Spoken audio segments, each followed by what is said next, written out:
Je m'appelle Zoé, j'ai 28 ans, je suis partie dans le cadre d'un service volontaire européen. Je suis partie en Hongrie, à Kecskemét, c'est à 80 km de Budapest, et je suis partie pendant un an, donc de mars 2017 à mars 2018. L'objectif de mon voyage, ça a été d'apprendre l'anglais, parce que je suis partie avec vraiment un niveau d'anglais qui était tout petit, et de prendre du recul aussi sur ma situation, parce que je sortais des études et j'avais du mal à trouver un emploi, donc voilà, c'était un peu ça l'objectif, et puis voilà, aussi de voyager, de rencontrer une nouvelle culture, etc.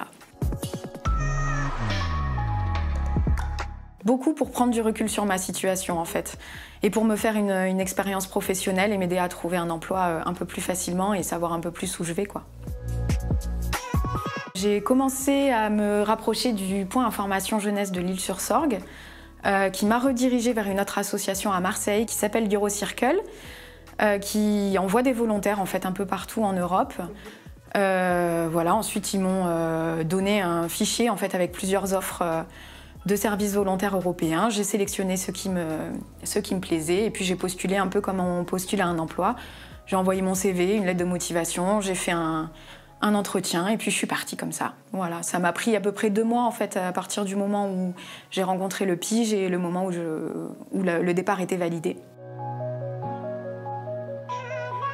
Déjà l'anglais, c'est pas négligeable. Maintenant je parle presque couramment, on peut dire ça. Ça m'a permis de savoir un peu où est-ce que j'avais envie de travailler et les atouts que j'avais, quoi, les compétences que j'avais, que je pouvais mettre en œuvre.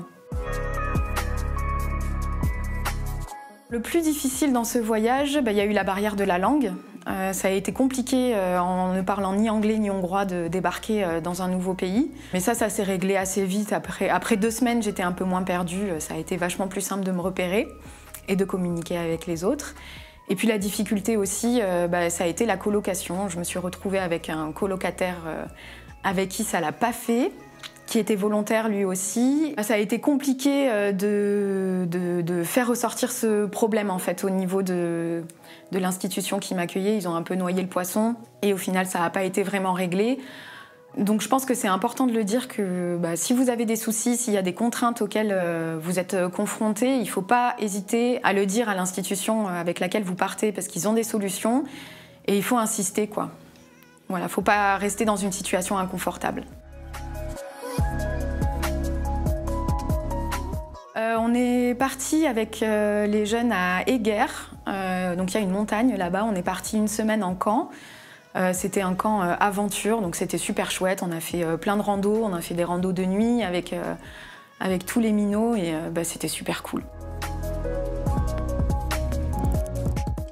Déjà, j'ai plus confiance en moi. Je sais que si je veux partir toute seule, il n'y a aucun souci, je suis complètement capable de le faire. On est tous capables de le faire. Il ne faut pas hésiter à passer le pas. Et ça m'a permis de prendre du recul sur ma situation, de savoir quel atout j'avais pour chercher un boulot et où est-ce que j'avais envie de chercher un boulot, comment faire. Et puis évidemment, maintenant je parle anglais et ça c'est chouette.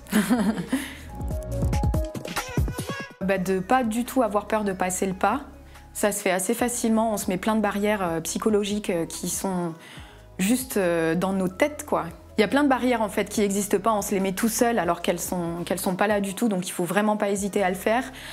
Il y a plein de moyens en plus qui sont là pour nous aider à partir, donc il faut le faire. Si jamais vous rencontrez un problème sur place, il ne faut pas rester dans cette situation-là, et il faut faire en sorte de régler les problèmes, que ce soit par toi-même ou avec l'institution qui t'accueille, il y a des moyens.